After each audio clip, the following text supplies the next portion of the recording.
Precision medicine allowed us to go deep into one factor, but what my realization was, it's not enough, because we found that what worked for you didn't work for me.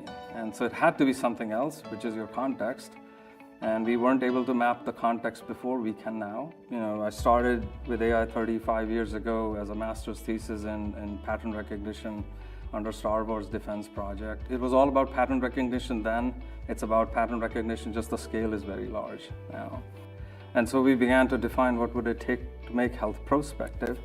And in order to do that, I have to make it near real time. So what we have done is we have spent 3 years building the foundation, aggregating over 100 million patients' data.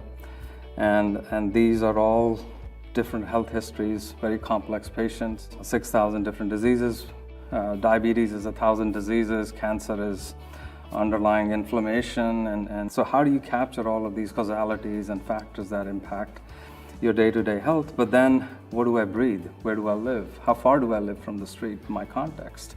And what are my exposure patterns when I go running on a beach or in a street? And we capture the neighborhood through drones. So we are capturing this daily environment, your ambient envelope around you. And so we could bring all of this data together. And then if all of this is available, how does that impact my emotional state of mind?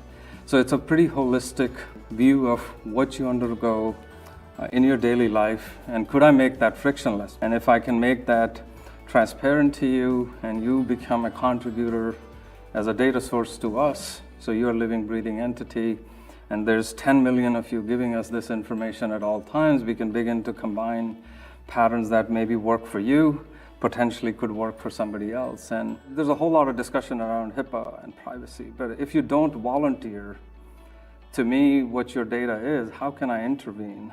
And so as we sort of thought about this, we began to say health could be near real time. Today we are at zero.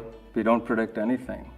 I show up when I think I have a heart event and my heart is racing. I run to the hospital because it's here and now. But what if I could have done that 5 days ago? And so that's what we began to pull together as an ecosystem of your ambient data. And if I do that and combine that with millions of other entities, then I can define a future prediction about your trajectory. Then I can prevent, and hopefully from there we form this basis of changing the health equation completely.